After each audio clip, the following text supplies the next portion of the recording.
Welcome to the AlphaWarrior Show. We're excited to share diverse perspectives and expert insights with you. Please note that the views and information expressed by our guests are their own and do not necessarily reflect those of the AlphaWarrior Show, its management, or our partners. Each of our affiliates and sponsors and partnerships is a separate entity, and their opinions are their own. Today's content is provided for information and educational purposes and should not be taken as specific advice, whether it be financial, medical, or legal. While we strive to present accurate and useful information, we cannot guarantee its completeness or relevance to your specific situation. We provide all information as is and encourage you to consult with a professional advisor to address your specific individual needs. Your use of any information from this broadcast is entirely at your own risk. By listening further, you agree to identify and protect the AlphaWarrior Show and its associates from any claims or damages arising from your use of this broadcast content. Changes to this disclaimer may be made at any time and will be done effectively immediately upon posting or broadcasting. Thank you for tuning in, and we hope you find the episode both informative and thought-provoking. Listener discretion is advised.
Welcome to the next generation of warfare, psychological warfare.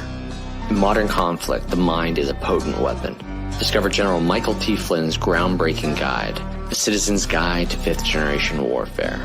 Unlock tactics, strategies, and the mindset to navigate this cognitive battlefield that we all find ourselves in. Equip yourself against manipulation and emerge unscathed. Unleash your potential. Order now.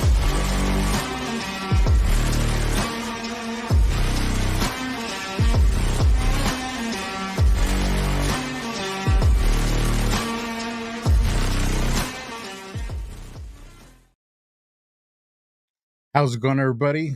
This is the AlphaWarrior Show. I am your host, Alpha. So, little change up this week. Tonight is Operation Gladio. We had some things that I had to work with. So, luckily for me, both my guests were able to accommodate that. So, tonight is what is usually on Wednesday night, but it's tonight. And it's perfect timing because Venezuela is unhinged. And you're going to find out what Operation Gladio has to do with that. So before we get into that, let me get to two quick, amazing sponsors. When I come back, I have the Colonel. And once again, Operation Gladio is behind the curtain. We'll see you guys in just a few moments. Welcome to the next generation. Are you worried about the effects that higher inflation rates will have on your investments? Are you trying to secure your retirement savings against losses, but you notice that inflation is a hot topic these days? But how dangerous are low inflation rates on your retirement savings? An inflation rate of 2% may not seem like much, but it means that prices will just about quintuple over the lifetime of the average American. And 4% average inflation rate means that something that costs $1 when they're born will cost $23 when they die. That demonstrates the danger of even low inflation rates. So when it comes to gold and inflation rates, many investors want to know whether inflation rates have an effect on gold prices. What history indicates is that over the long term, increased inflation should lead to correspondingly higher gold prices. From September 1971 to August 2020, gold grew 7.5 times as much as inflation. Not only can an investment in physical gold help protect your assets against the damage done by inflation, it can also help grow the value of your retirement portfolio over the long term. If you're looking to protect your retirement assets, why wait until stock markets crash and gold begins to rise in price? Science proves that a healthy immune system is the body's first defense against the smallest of ailments to the most catastrophic. Coriolus versicolor is the most sought-after, all-natural supplement for both humans and pets to help boost the immune system. There are over 400 studies worldwide on its effectiveness in humans, including Sloan Kettering Cancer Center, MD Anderson Cancer Center, and now from the University of Pennsylvania School of Veterinary Medicine. Together, we can help reverse this terrible tide now plaguing your loved ones and give them the immune-boosting supplements that they need.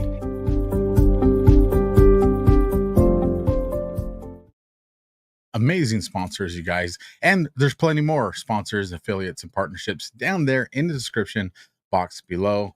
You guys, let me bring on the amazing Colonel Towner, and let's get this party started. How you doing, Colonel? Good. How are you? I'm good.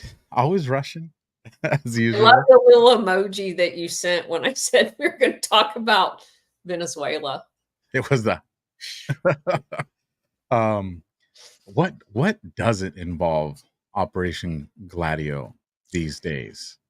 Well, there's probably a lot, but unfortunately, what is going on right now, obviously, is a strategy of tension in order to try to scare us not to vote for Donald Trump. And so there, with the threat of Donald Trump coming back as president in the United States, the people who have fought for the last 8 years to prevent that or mitigate him being there are scrambling. And so what's interesting about this to me is if you step back, and we spend a lot of time researching this information. We spend a lot of time preparing it to present it to people. Probably one of the most frustrating things to me is we have told people repeatedly for months now how these things unfold. We've showed them what to look for. And immediately, as soon as this stuff started happening in Venezuela, they almost have amnesia and go right back to the old way of thinking, going, oh my gosh, oh my gosh. And my question immediately was, does this not look familiar? Does the same organizations that have led you down this, it's like, again, everything to me goes back to my childhood. It's like dragging the cow around with the ring through the nose. How many times do you have to go down this path before you're going to go, okay, stop. Let me look. Let me try to figure out what's going on here before I jump on X and start screaming about overthrowing another government. Because this time, he's really a dictator. Right? Not the other 80 times. This time, this guy's really a dictator. And not only is he a dictator, he deserves to be thrown out of office by a foreign government with their help. So that to me is kind of so I'm going to be a little more animated tonight than I normally am, because this gets very frustrating to me. We have our Gladio glasses on, and we know better at this point. We need to start asking some questions. So with that in mind, I didn't automatically assume this was Operation Gladio. I didn't automatically assume anything. What I immediately did was I started digging for information. Has the CIA ever tried to coup Venezuela? Where and what have they done in the past? Where did that bring Venezuela? And who are the players? So I posted 13 hours ago a post that is from Senate subcommittee testimony from a man by the name of Mark Weisbrot. This was from 2004, June. Here's his statement. Thank you, Mr. Chairman and members of the committee, for inviting me to present these facts and views. The Center for Economic Policy Research is an independent, nonpartisan policy institute. We are funded primarily from foundations, large and small, as well as some individual contributions from U.S. citizens. We do not receive any funding from governments, political parties, or corporations. That's very important.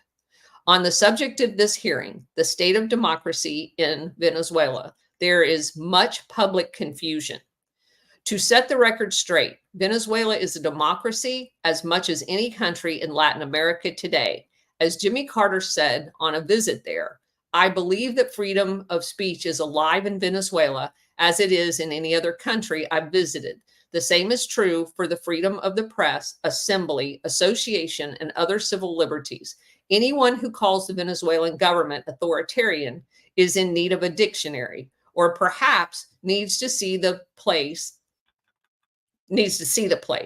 I was there during the oil strike in December 2002, and witnessed the government's response to the destruction of its economy by less than 1% of the labor force, the management, and some of the workers in the oil industry. They were not striking for better wages or benefits, but to overthrow the government. Even the United States, which is perhaps the strongest tradition of protecting civil liberties in the world, a strike of this nature would be illegal. Here, the leaders would have been subject to court injunctions, ordering them back to work and jailed if they refuse. And I'm going to step away from the testimony for just a second, because that is exactly what Ronald Reagan did with the air traffic controllers. So we are holding other people to a different standard, which is not unusual, as we have pointed out many times. Now back to the testimony. This did not happen in Venezuela. The strike lasted for 64 days and sent the economy into a deep recession. It is true that there are human rights abuses in Venezuela, but these are not different from those in the rest of Latin America. And I had not heard any reputable human rights organization argue that they have worsened under the 5 years of the Chavez government, nor have they argued that the government has engaged in any systematic repression of political dissent. What then are the major threats to democracy in Venezuela? The attention here has focused on the Venezuelan government. It is, of course, true, as Americans have long recognized, that any government can become repressive if its citizens are not vigilant, to include our own, by the way. But Venezuelan democracy faces other challenges. Some of those are from Washington. Our government has funded and continues to fund organizations headed by people who were leaders of the military coup in April of 2002. So this guy is saying to Congress that the United States was involved in the military coup in Venezuela in April of 2002. These leaders have received, and some continue to receive, funds from the United States Congress through the National Endowment for Democracy. These are people who signed the actual coup decree April 12, 2002, that overthrew the elected president and vice president and abolished the General Assembly, the Supreme Court, and the Constitution to establish a dictatorship. Should these people and their organizations be funded by the U.S. tax dollars? Is this the proper function of the National Endowment for Democracy? These are questions that Congress should ask. I think the most Americans would be against funding if they were aware of it. The National Endowment for Democracy is also funding a group called Sumate. That led the signature drive to recall the president of Venezuela. We do not allow foreign financing of electoral campaigns in the United States. Certainly, we should not insist on violating the laws of other countries and their sovereignty and democracy in ways that we would not permit here. You know, because hypocrisy and all. Our government also undermines democracy in Venezuela by disregarding the rule of law in that country and encouraging the opposition to do the same. It must be recalled that the Bush administration, alone in this hemisphere, initially endorsed the military coup in April 2002. This was strong circumstantial evidence that our government gave prior approval or possibly even support. In addition to the stepped up National Endowment for Democracy funding to opposition groups in the months prior to the coup, Senator Dodd asked for an investigation, and the State Department's Office of Inspector General found that the U.S. warnings to the opposition of non-recognition of a coup-installed government, economic actions, and other concrete punitive actions were few and far between. But the administration made no attempt to repair relations with the elected government after it was restored. So they had a coup, and the U.S. government was behind it. And the Chavez was removed from office, but managed to overcome the coup and basically was placed back in office. And we took no opportunity at that point, once he came back into office, to go, oops, our bad. Not at all. Rather, it went on to tactically endorse the oil strike in spite of the fact that it was preparing for a war in the Middle East, likely to reduce oil supplies at the time. And again, let me just caveat this. This is 2002. This was in the immediate aftermath of 2001. So we're in the middle of a war. And the CIA's down in Venezuela, the fourth largest oil supplier in the world, cooing their government. Well, the one thing that stuck out right in my head, not to interrupt you, Colonel, is you had Chavez in place, then there's a coup, then he overcomes the coup, gets back in place. There's some eerie similarities to a potential thing that can happen in our own country of a certain president that was in place, and then there was a coup, and now he's trying to get in place. I just wanted to bring that up. That's all. So to me, and we'll get to this, but I'll just give you a quick preview. When this gentleman is talking about the strike, the oil industry strike, that was bought and paid for by the United States. The United States went down there and agitated the oil workers, bribed them, paid them, everything. So oil is their obvious, like 90% of their economy. We paid these people to go on strike and destroy the country. You know what name, I'm curious, will pop up in that oil stuff? You know what I'm thinking? What? So a few shows ago, the dude from the O.J. Simpson case, the chef guy, he ended up going into the oil down in Texas, and he started doing some stuff in South America and Mexico. I wonder if his name will end up popping up, because, I mean, that's what, maybe somewhere between 10, 15 years later? Yeah, that's actually a good point. So you have been listening. All right. Going on. In December 2002, the White House supported the opposition's unconstitutional demand for early elections. More recently, the administration has made a number of statements that encourage the opposition not to respect constitutional processes. Before the results of the signature gathering process were decided last month, Roger Noriega, Assistant Secretary of State for Western Hemisphere Affairs, declared that, quote, the requisite number of people supported the petition, unquote, and warned of dire consequences if Venezuelans' National Electoral Council did not arrive at the same conclusion. This is extortion, by the way. These are very powerful signals in an opposition that clearly has some very strong anti-democratic leadership.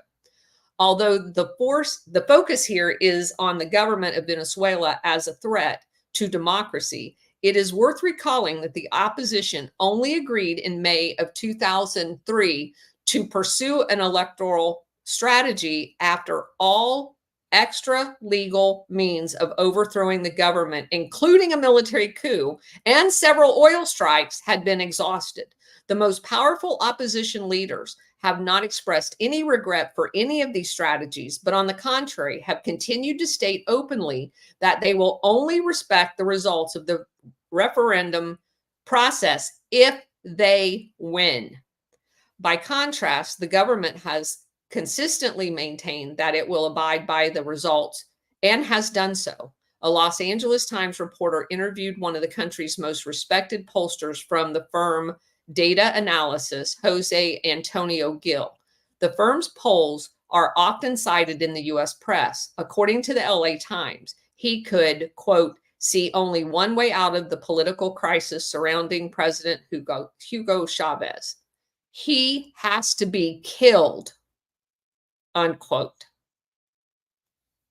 So, it is hard to imagine an opposition of this type in the United States. They would probably be labeled terrorists here in the US. But these are the people with whom our government has aligned itself, and it is also difficult to conceive of a media like Venezuela's if you have never seen it. Imagine ABC, NBC, CBS, CNN, Fox News, and the cable channels, USA Today, and most major newspapers, as well as most radio, all controlled in terms of their daily content by the most fiercely partisan opponents of the government. We don't have to imagine that now because we went through the Trump administration. We know exactly what it looks like. That is exactly what the U.S. was doing to Chavez. We have also abandoned the norms of modern journalism, becoming organs of a movement to delegitimize the government. 2 months ago, one of Venezuela's most influential newspapers actually used a doctored version of the New York Times article to allege that the Chavez government was implicated in the Madrid terrorist bombings. And we've actually talked about that. This is the blowing up of those 3 trains in Madrid, which was Operation Gladio. And the New York Times is accusing the Chavez government when the fucking CIA did it, using Operation Gladio in Europe. They orchestrated that terrorist bombing, and they turned around and accused Chavez of it. But the media has never been censored by the Chavez government. Other arguments have been put forth to portray the Chavez government as anti-democratic, but they were not very convincing. Clearly, Venezuela is nothing like Cuba, although Mr. Chavez does have friendly relations with Fidel Castro. It is not clear why this should be a reason for such bad relations with the United States. The president of Brazil, Lula da Silva, which is interesting because he's now president again, and his party have deeper and longer standing relationships with Castro and Cuba, yet President Bush's administration in Brazil have agreed to disagree on that issue, and that seemed to be the end of it. Most recently, Venezuela's General Assembly passed a law allowing the government to add 12 new judges to the Supreme Court. And I thought all Democrats wanted to do that, which currently has 20 judges. This would certainly alter the balance of the court in favor of the government. But this is also a Supreme Court that has decided that the people who carried out the military coup in 2002 could not be prosecuted. In the United States, I'm pretty sure that our Congress would use its power to impeach a Supreme Court that would have made the same ruling. And of course, the judiciary has never been independent in Venezuela, less so under previous governments than presently. It will not make much progress in that direction so long as the country remains deeply polarized. This polarization is a very serious problem. And of course, Chavez is a polarizing figure who has contributed to the problem. But Congress should not make it worse by allowing our government to take sides. We should normalize our relationships with Venezuela, which is a democracy and has never posed any threat to the U.S. security. It has reached out several times to our government since the coup, only to be rebuffed. The first step would be to stop funding the recall effort and people who have participated in the military coup against the Venezuelan elected government. So that was the end of the Senate testimony. And then my comments was, so to be clear, you are being lied to about everything. The Senate testimony, the Senate received this testimony, among others, and continued to fund the coup people. The U.S. government has funded destabilization in Venezuela for decades. They do this for the corporations who were kicked out of Venezuela when Chavez came to power. Just like with every other government that we've studied, when the government takes back the country's resources via naturalization, the West immediately attacks them and does not stop until their clutches are firmly reattached to the resources for their wealth accumulation. Not ours, theirs. The oil companies, ExxonMobil, ConocoPhillips, Chevron, were kicked out of Venezuela by Chavez, and the CIA and State Department went to work. They began their usual destabilization efforts by organizing oil worker strikes, youth radicalization efforts. The oil strike had the added benefit of driving up oil prices to the Texas clique sitting in the White House at the time in the aftermath of rising demand thanks to 9/11. So they created the perfect storm. We've got 9/11.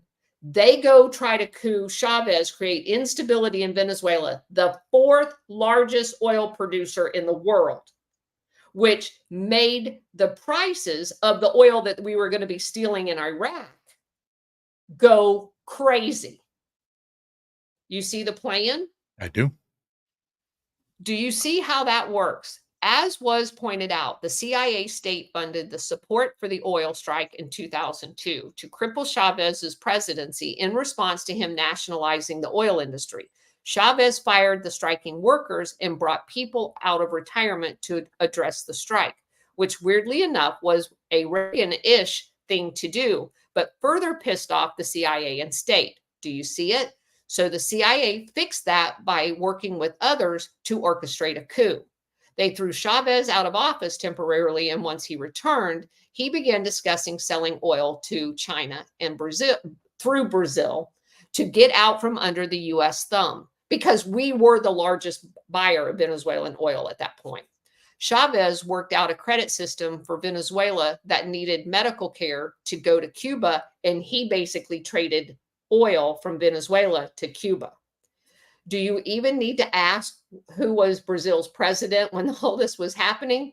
Because it was the Da Silva guy that they end up sending to jail. So was that legitimate too? I don't know.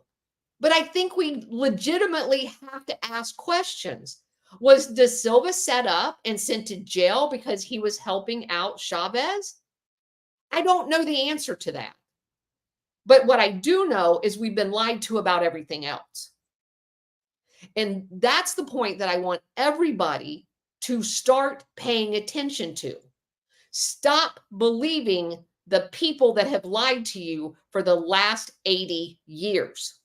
Just because it's a new guy that they happen to be telling you is a dictator doesn't necessarily mean he is. I don't know whether he is or not. But what I do know is the same people that are telling me that he is are the same people that's lied to me about everything else. And calling Trump a dictator. And calling Trump a Russian puppet, a dictator, and a multitude of other things. So basically, I went on a little tirade, but I did want to go back to this for just one final thing. And that is this thing called the Sumate. Sumate was funded by, and you'll recognize this name, Maria Corina Machado, because she's playing a part now, and Alejandro Plaz. So Plaz is a Venezuelan engineer and management consultant. And where did he go to school? Oh, that's right, Stanford. You know, the Oxford of the United States. And every one of my stories has a Stanford angle. And was also where? Oh, McKinsey, you know, where Buttigieg was working and all of the rest of the weirdos. Yeah, he worked there too.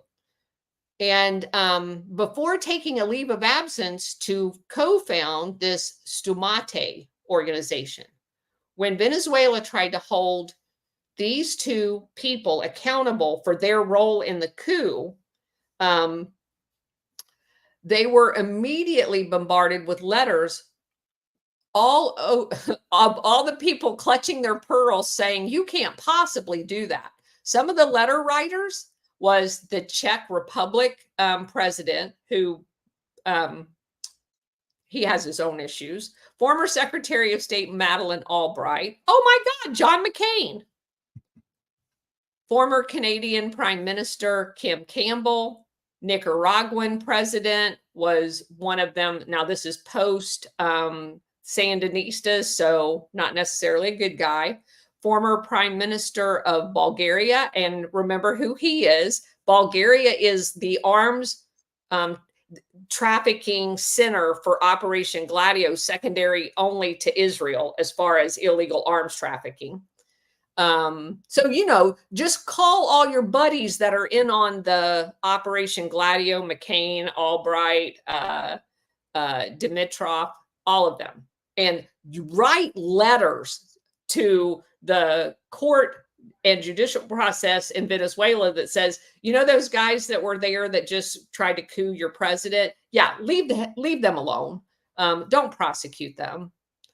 So, I had to include this. The neocons and their stooges jumped into action as always, but one lone guy spoke up at the time, calling out Sumante.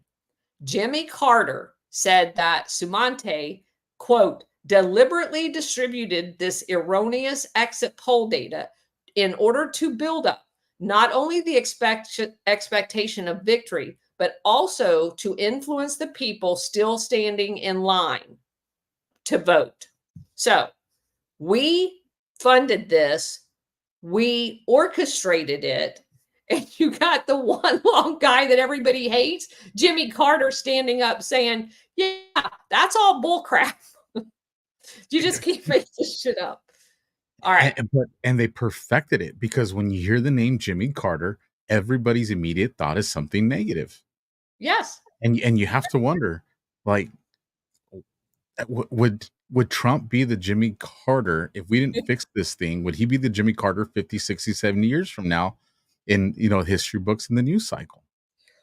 If nothing changed, you could definitely go back and look at history books that were written by radical elements that currently write history books and think Trump was Hitler. You literally could do that based on news articles, which are all fake. So something interesting, and I've only briefly read it while I've been listening and searching. So the O.J. Simpson guy's name was Sharif Suki. He's the one that was went become the co-founder LNG. Meme stock investors lose millions on a U.S. energy company takeover, and what is it tied to? Fucking Venezuela. I'm just like, you can't make this shit up. You can't. And so the whole time I was writing another thread that I finished today, I have this like haunting thing that goes on every time I find something like what you just found. And thank you for finding that. You're gonna have to send that to me because I need to look at that. Is I have this song, It's a Small World After All. Every time this happens, that song plays in my head.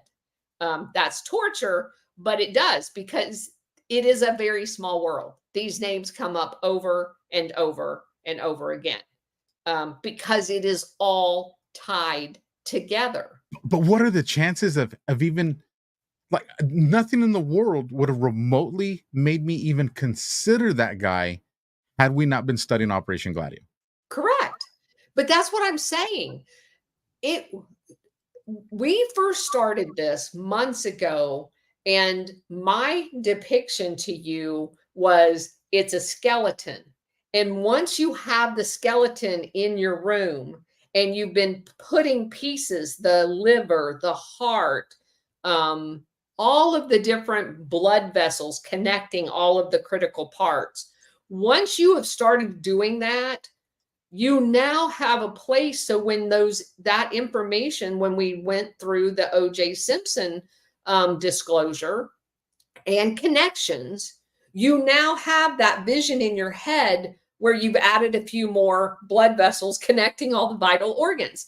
And now you have a place to reposit that information so that it is more readily. That's what they did to us, Alpha. This information is all out there. They basically shotgun it out there so nobody can see the pattern, right?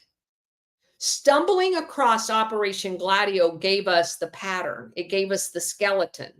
Once you have the skeleton and you wear your glasses, you can't not see it. That's why they didn't ever want us to know the name of this operation.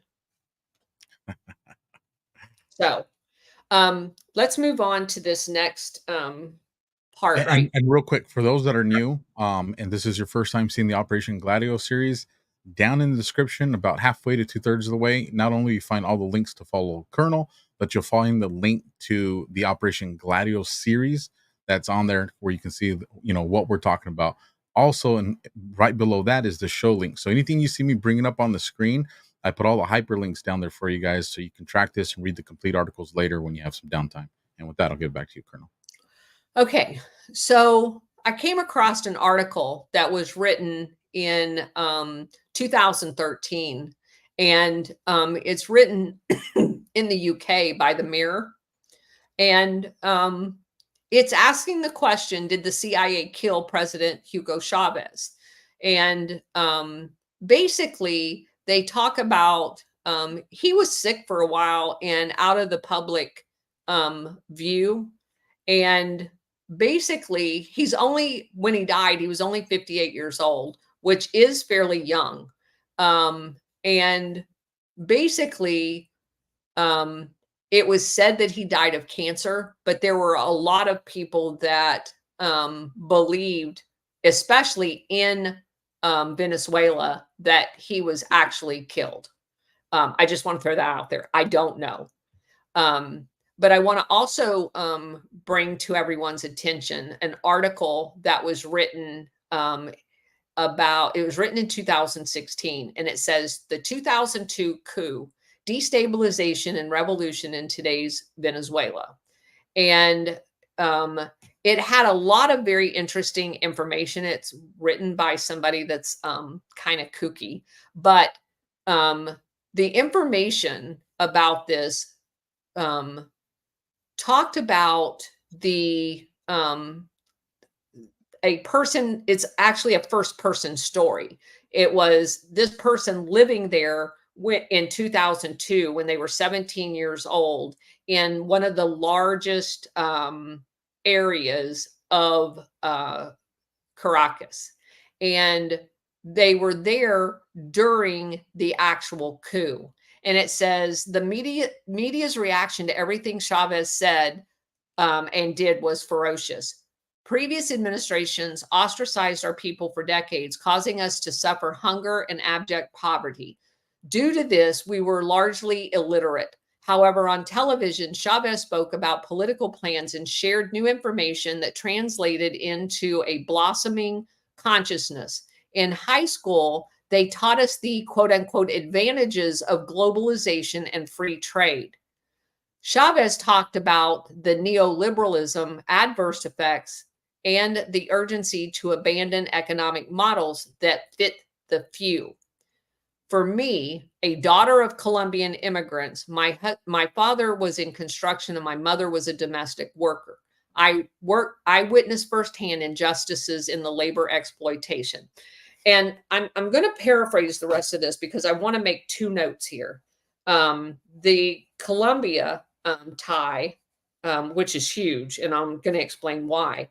And this reoccurring thing you have, just as we had with Cuba, and just as we had with several of the Latin American countries that this coup happened in, you have the us and them in these countries. So what the US had done in the past, like in Venezuela, and this girl articulates it in this article, is they go in and they buy off or they create an elite in a country.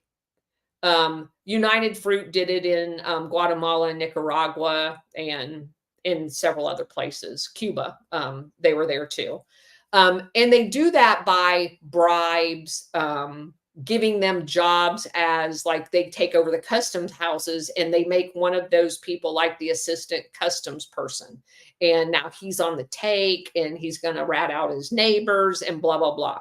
So over a few decades, you have this elite that basically operate, and like our oligarchs here, the Rockefellers and that level of people, but it's artificially created by bribes.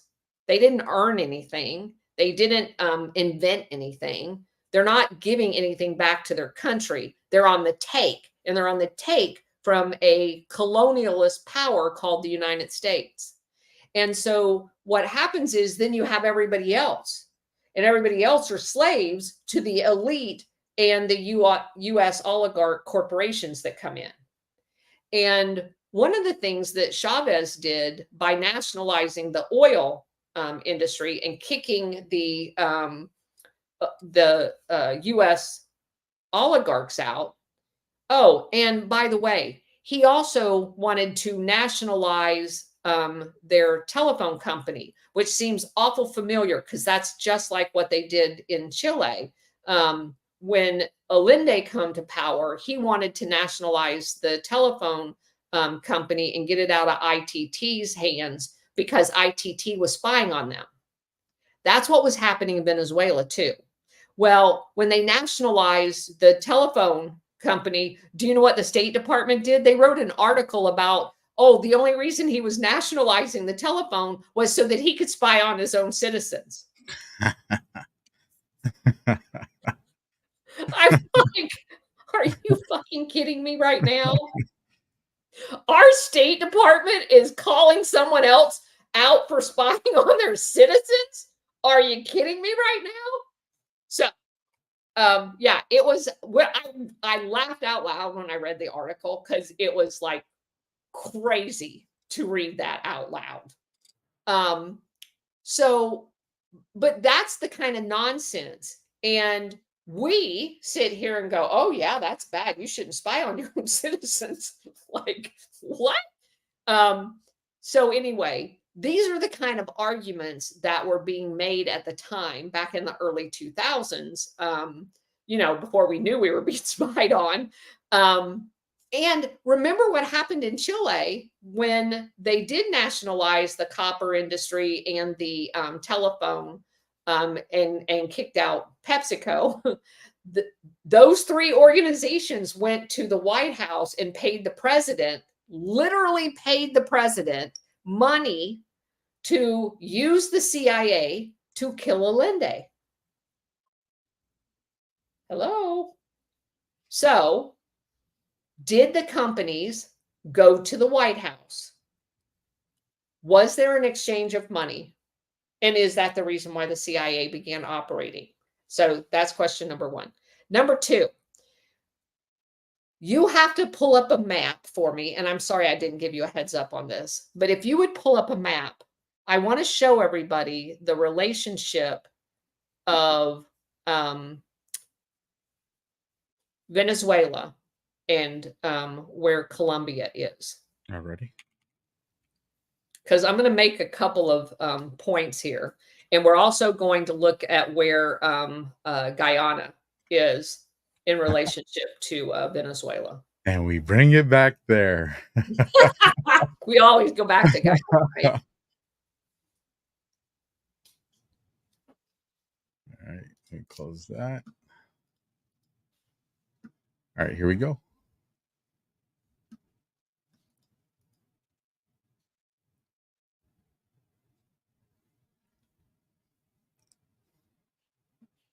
Want me to zoom in, or is that good right there? Okay, that's good. So can you see where okay, there's Venezuela, and look up where there's Colombia, and Guyana is right on the other side. So you see that there's Venezuela is sandwiched between Colombia and Guyana. Now let me just tell you something.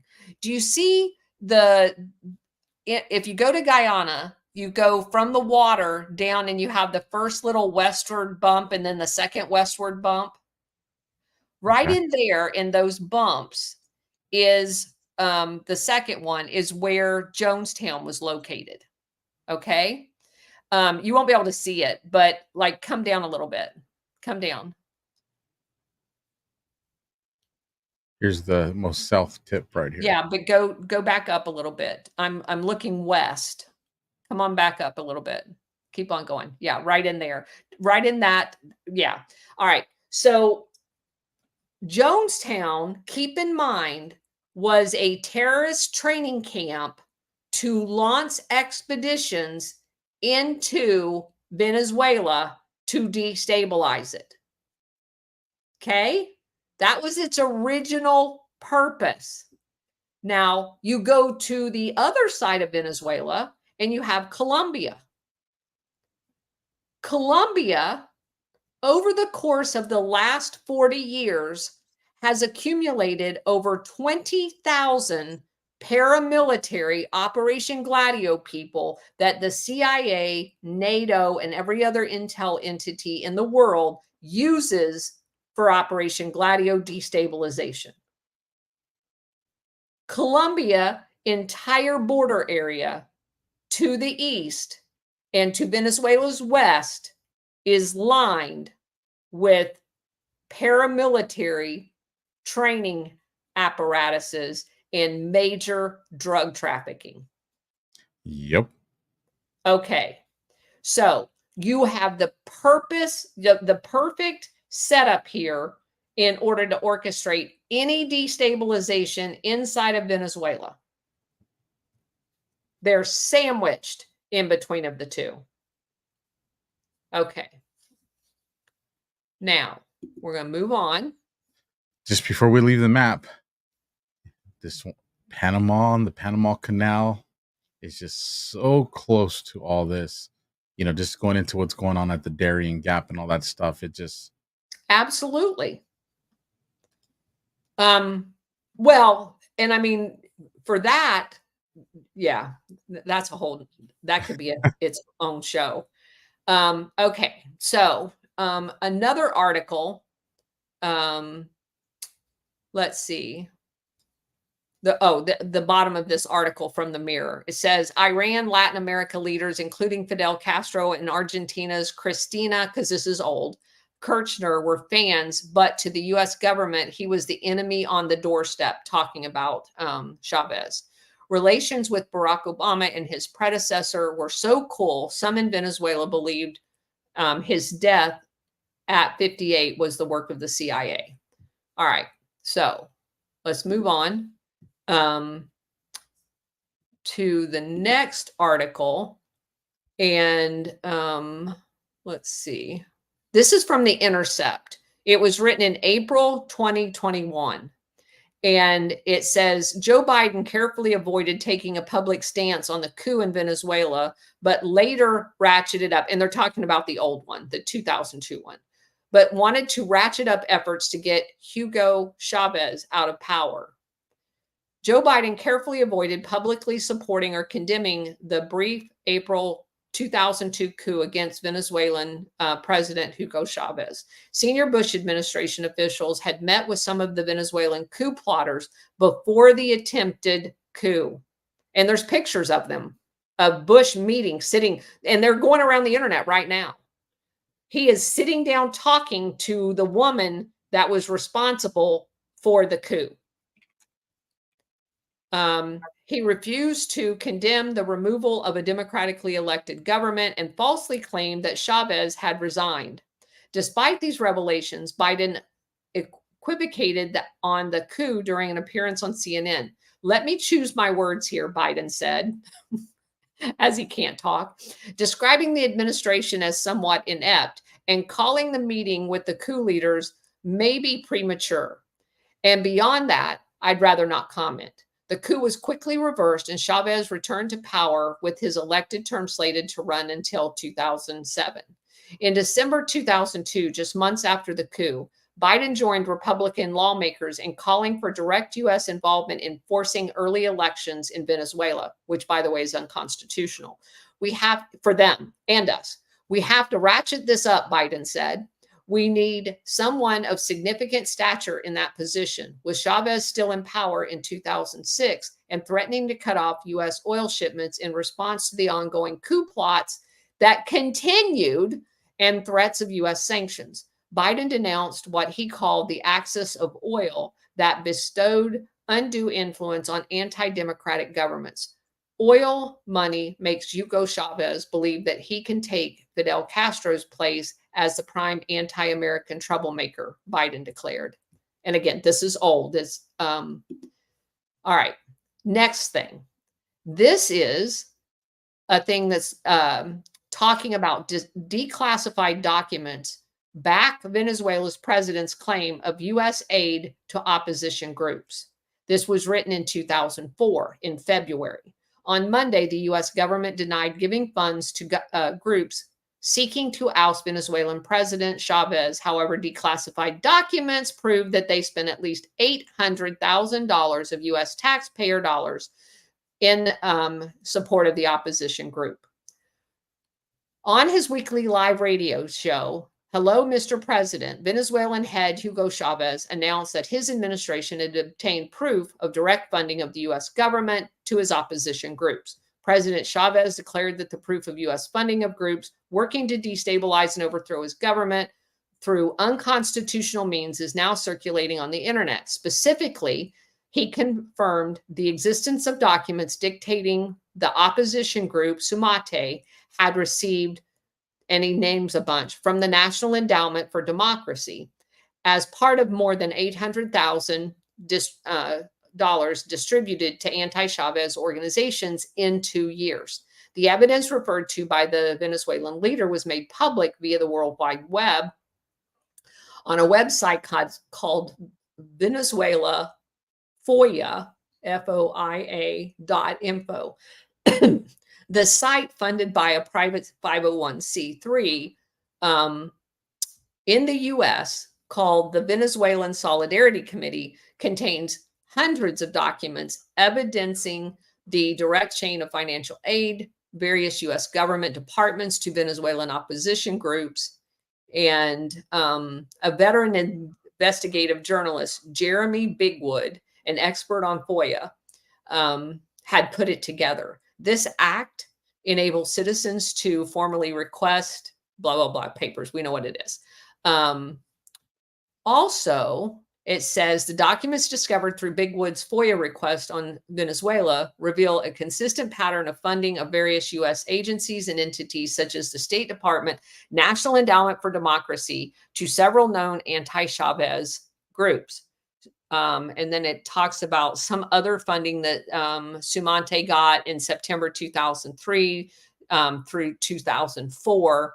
And it says it was Ned awarded money separately, the National Endowment. And they also were behind the effort to gather signatures for the recall process. So basically, they were paying people to sign the document to recall the president. Also, this is the part that I found fascinating. One memorandum between the State Department and the National Endowment for Democracy reveals a supplemental $1 million awarded in April. That's our money, our tax dollars.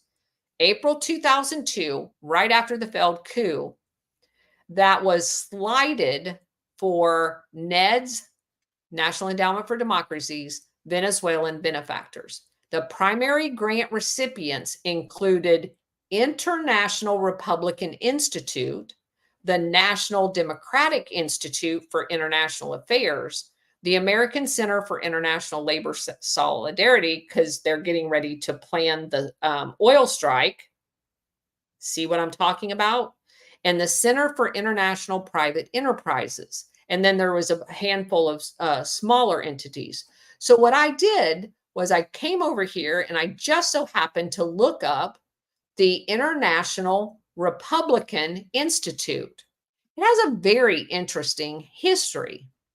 It was founded in 1983 in the middle of Reagan's administration.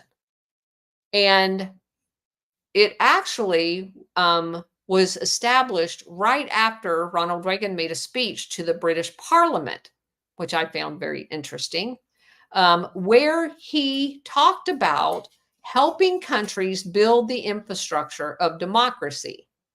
Quoting the Universal Declaration of Human Rights, Reagan said, "We must be staunch in our conviction that freedom is not the sole prerogative of a lucky few, but the inalienable and universal right of all human beings." But immediately sets to work to undermine the democracy and the universal rights of all human beings by instigating the Iran-Contra fiasco and the Angola fiasco, where tens of thousands of people are murdered.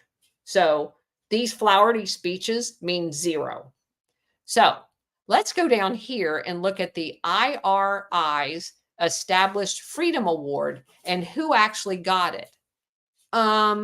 Gosh, the U.S. installed president of El Salvador got it. And the, who else? The Miramar guy that we installed got it. And the president of Liberia. So basically, it's all bullshit. And then and an archbishop from the Catholic Church, Miguel Obando y Bravo. Yeah, I don't know too much about that person, but if you scroll on down there, look at what it says. The IRI received funding for its Haiti program from USAID. No kidding. What was going on in 2002 until 2004 in Haiti? Oh, another coup. And this is all about the U.S. ambassador during the Clinton administration, and the election that was supposed to happen. Yeah, the whole. Oh, and then we go down to 2009. They're involved in. Oh, they got another grant from National Endowment for Democracy.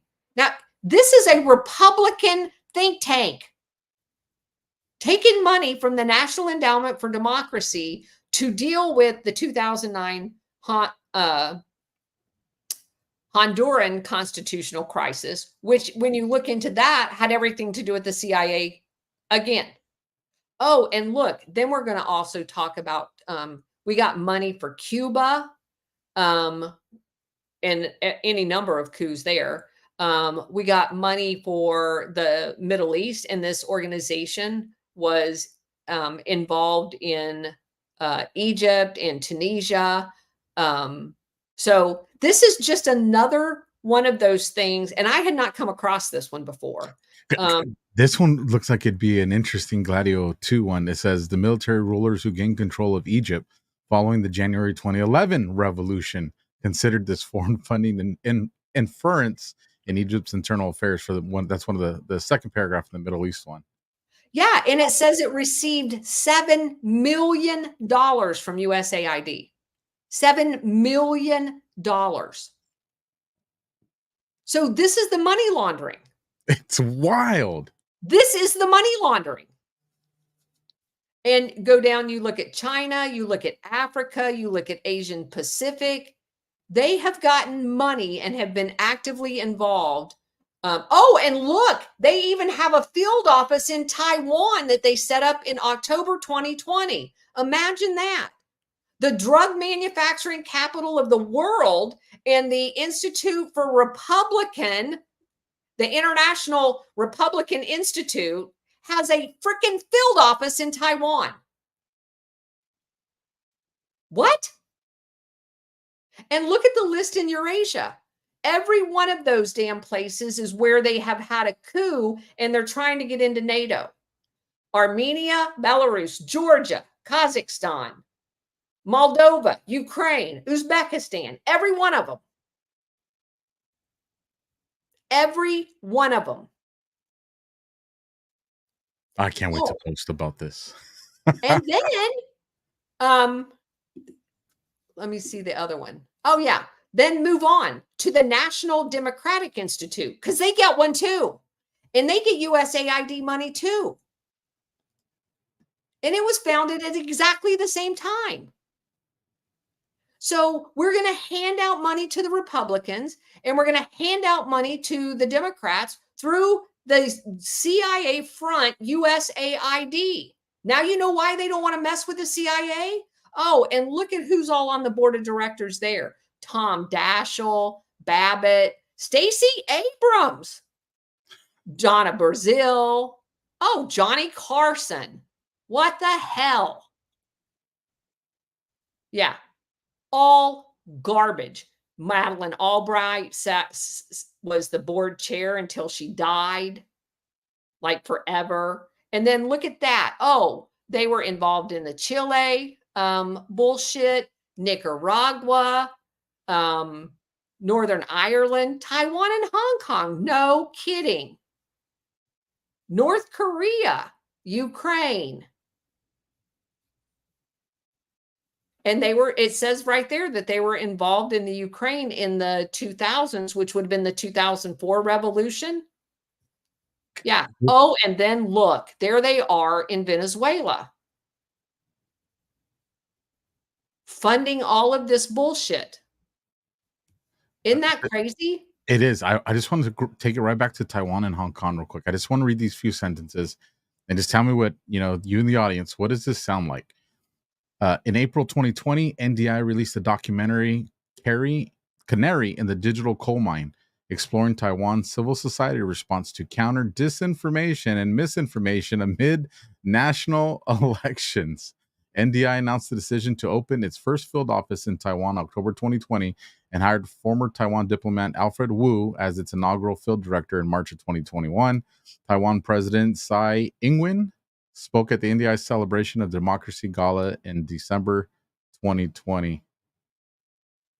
And I already told you the whole history of Taiwan and the fact that they didn't even pretend to be a democracy until the 80s when they got microchips placed there from the US. I mean, the entire thing is a joke. But again, these things come full circle. So one of the things that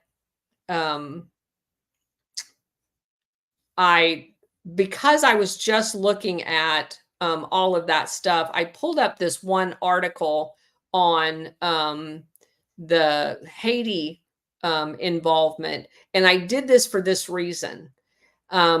Listen to this one sentence. This is an article called Haiti, Democracy Undone that was written in 2006.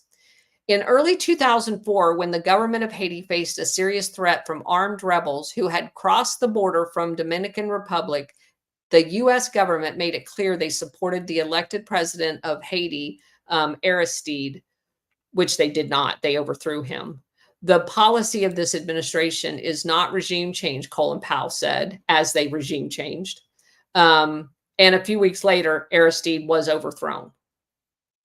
These bastards lie about every fucking thing there is.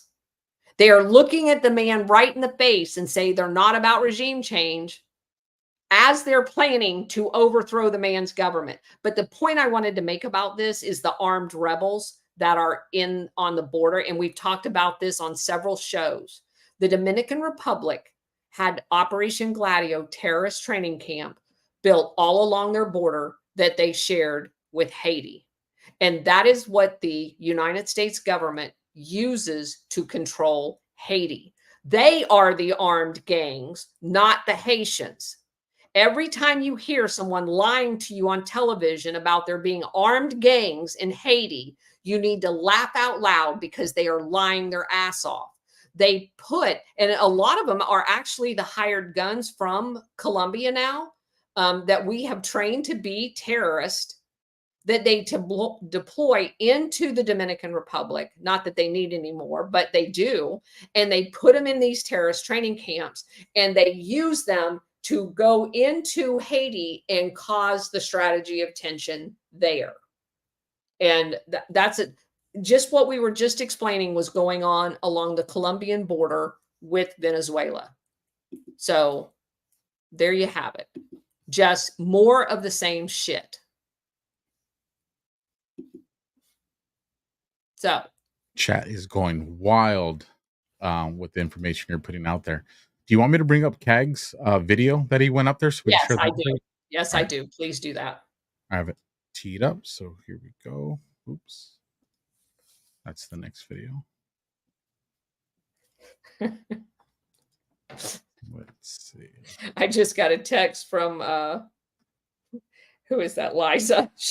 She says, damn it, that Small World song's in her head now. All right, let me bring this on the screen so everybody can see it. This comes from the account Kag Drogo at KAGDROGO. Let me go full and if screen you don't know him, follow him. He's awesome. Freaking phenomenal information. And microphone's on. All right, here we go.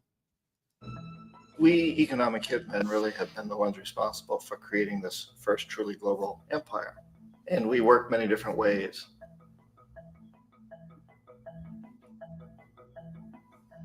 But perhaps the most common is that we will identify a country that has resources our corporations covet, like oil, and then arrange a huge loan to that country from the World Bank or one of its sister organizations.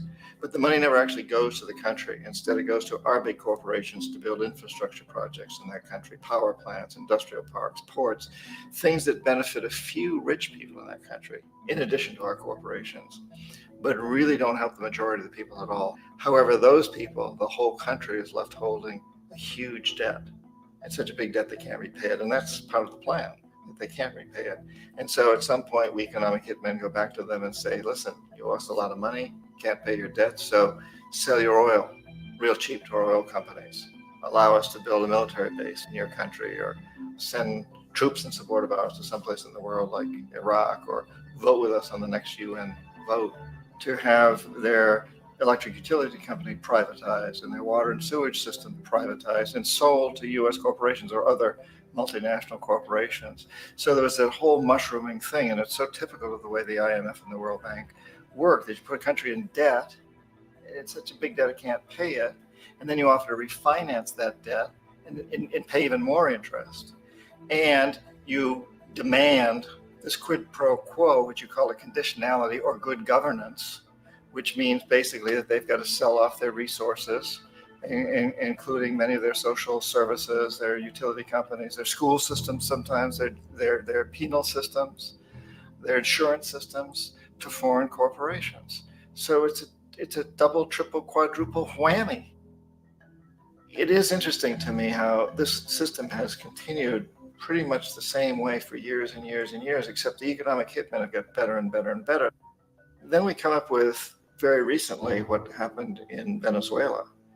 In 1998, Hugo Chavez gets elected president, following a long line of presidents who had been very corrupt and basically destroyed the economy of the country.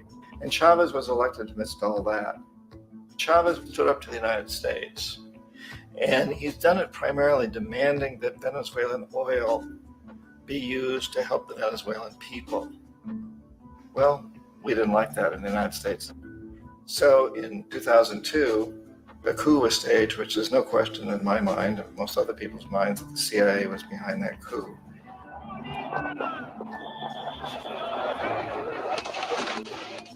The way that that coup was fomented was very reflective of what Kermit Roosevelt had done in Iran, of paying people to go out into the streets, to riot, to protest, to say this Chavez is very unpopular. You know, if you can get a few thousand people to do that, television can make it look like it's the whole country, and things start to mushroom. Except in the case of Chavez, he was smart enough, and the people were so strongly behind him that they overcame it, which was a phenomenal moment in the history of Latin America.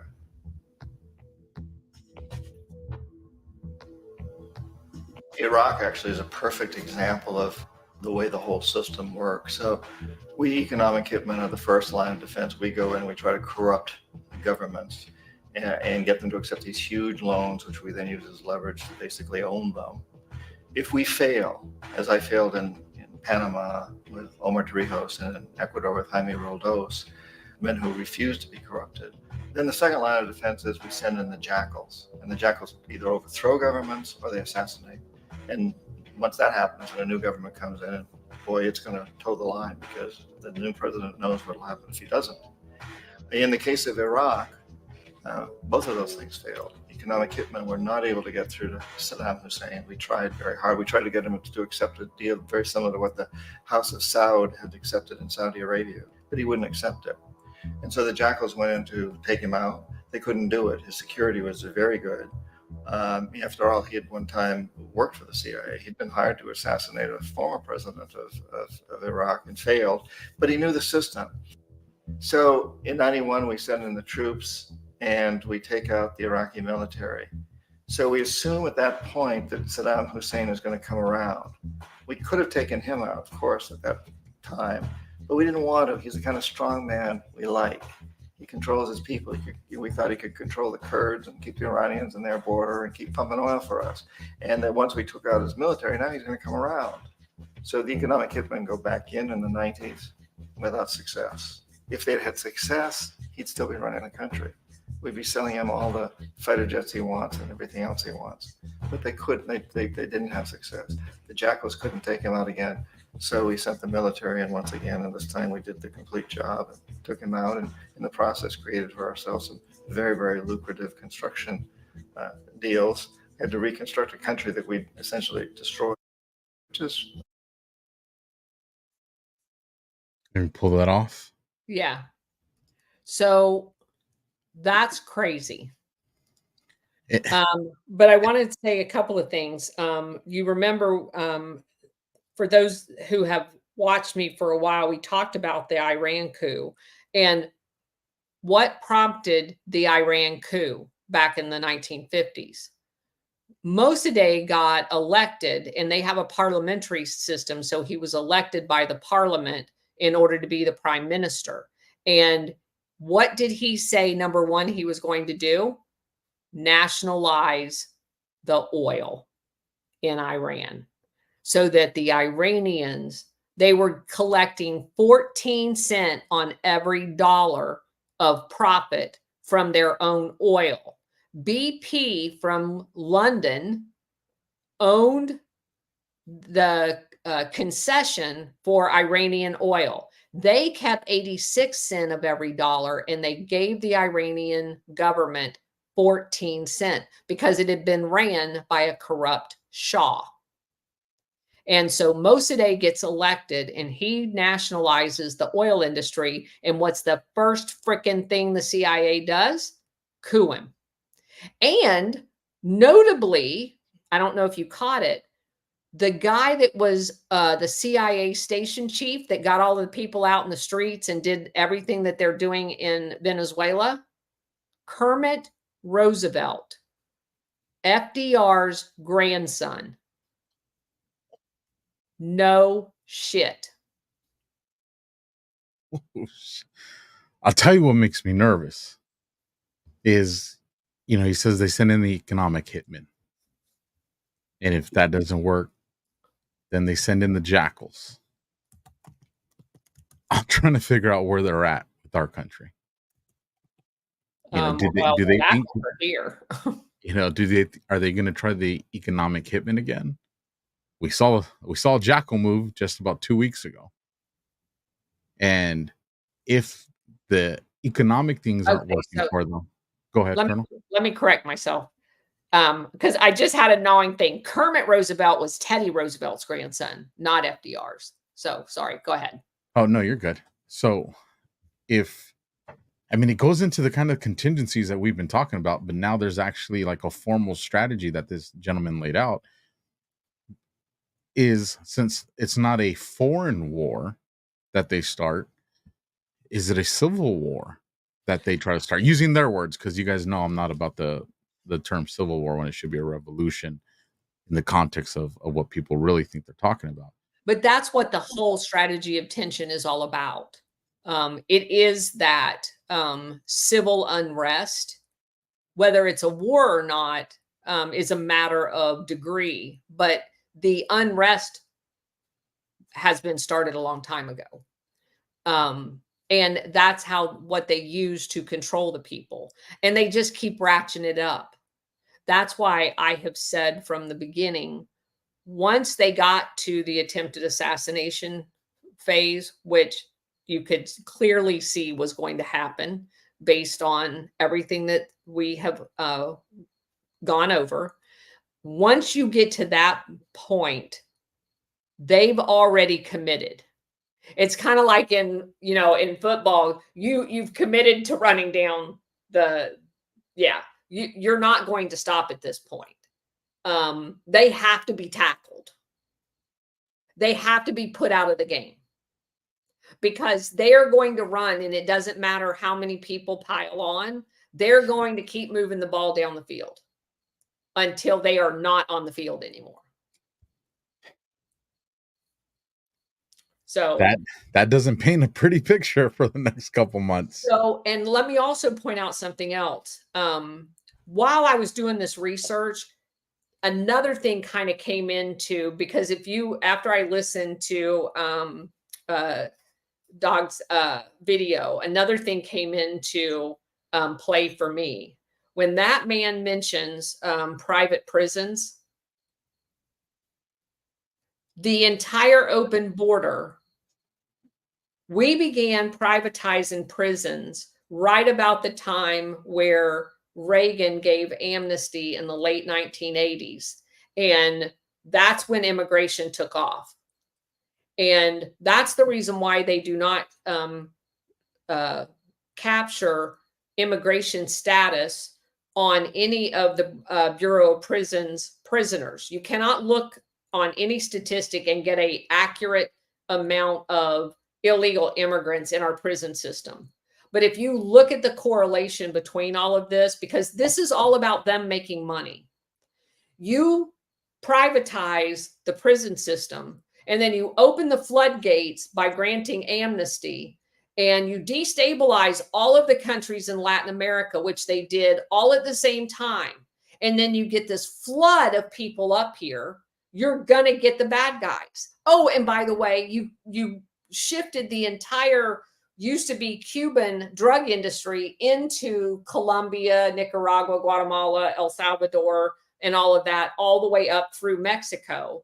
So again, strategy of tension. I am going to push all of those refugees from all of those countries that I destabilized into the United States, along with the drug traffickers. And where am I going to put them all? In a privatized prison that I'm going to get rich off of. I'm the same guy down there doing the drug shit, and I'm also the same guy that owns the prison system. It's all one big racket. And it's not coincidental. It is all on purpose. Well, that makes a lot of sense into the realm of what my career was. Yes. Who controls the street gangs? The prison. For those that don't know, Mexican gangs are controlled by, the Mexican mafia, or some would argue, the norteños, the northern ones, or you have the BGF or the Aryans, but all the majority of the criminal elements that operate within the United States follow the direction of the prison gangs. And then if the prison gangs are controlled by these these private institutions, these jails, then who's really controlling the street gangs? The Our CIA. government. Yeah. Yeah. Like, what the? Just, hence the reason why when I tell people we have the resources and the strategy to end crime in the United States almost to a full stop. Like, a lot of people think, "Oh no, Alpha, you're crazy." No, I'm not. Like, it doesn't take a cop very long to realize, if we did this, this, and this, we could stop crime in the city, in the county. Now multiply that by all the cities and all the counties. We I don't know really, what your this, and this is, because if you close the CIA, it'd be this, not this, and this. It's this. yes, I'm talking about the little droplets under the umbrella, but Yeah. it's the truth. So there's one other thing I think I sent you that came from Cousin It. It may have Yeah, been the last thing that I sent. and I Yeah. also have the Maduro Speaks Out video as well. Okay, let's do the Maduro one first. All right, let me bring that up.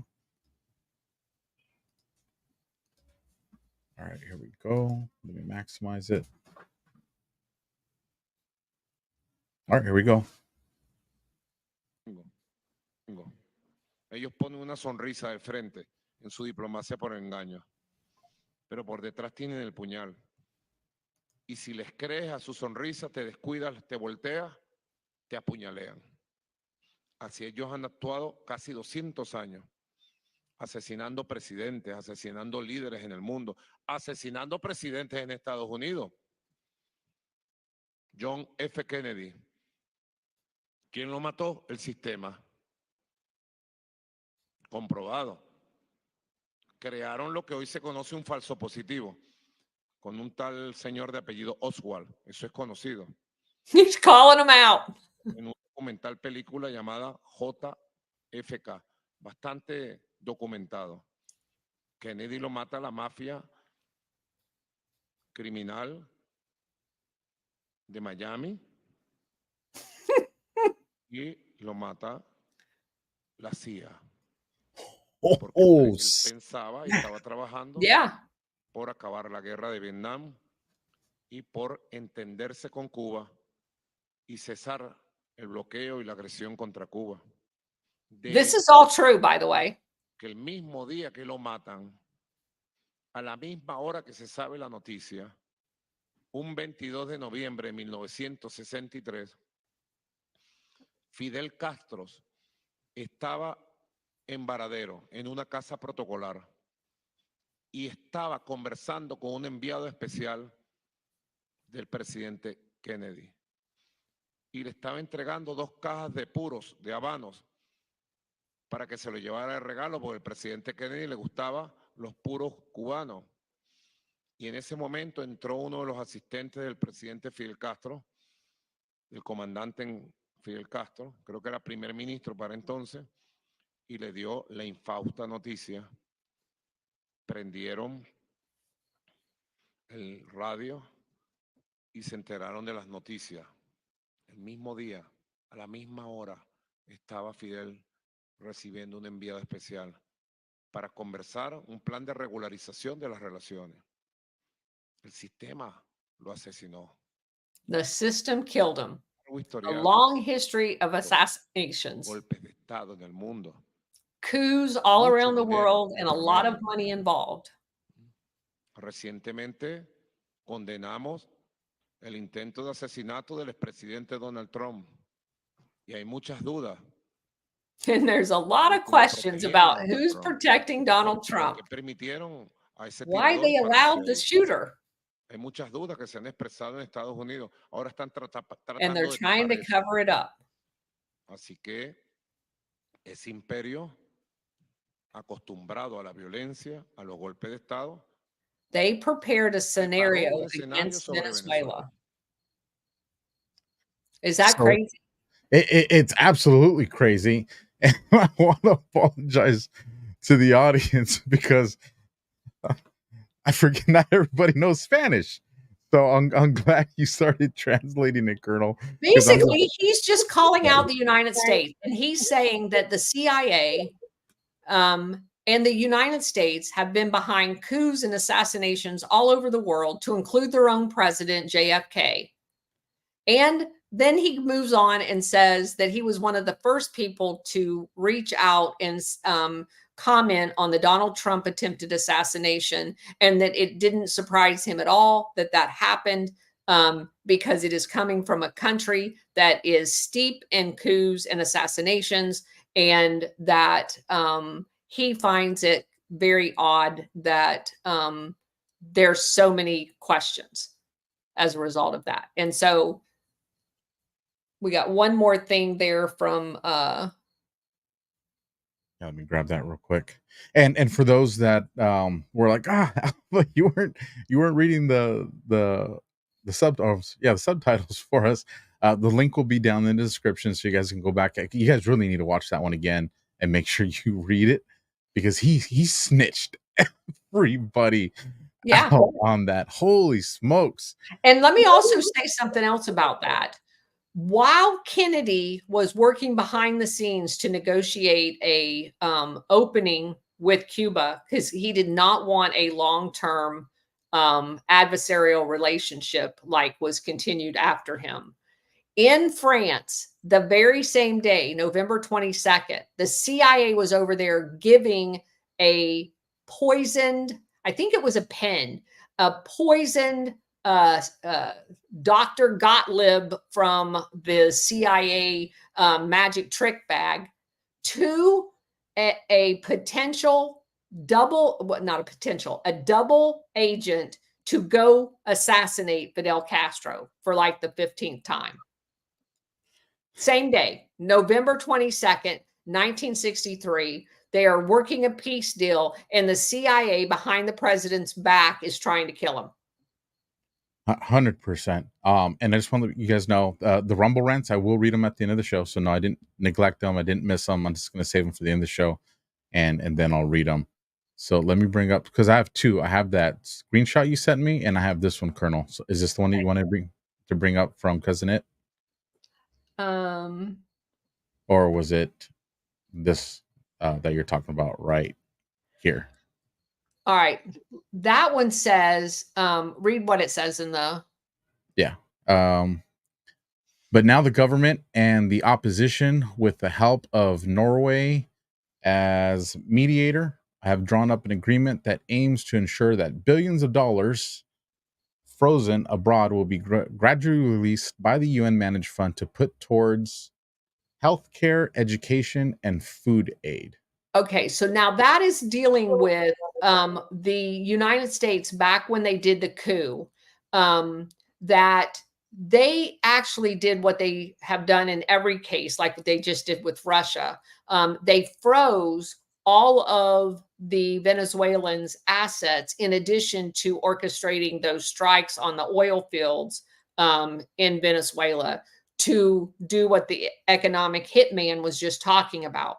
They will bring you to your knees. The other part I wanted to mention about the economic hitman soundbite is the part that he missed. And I've read that book, the economic hitman book.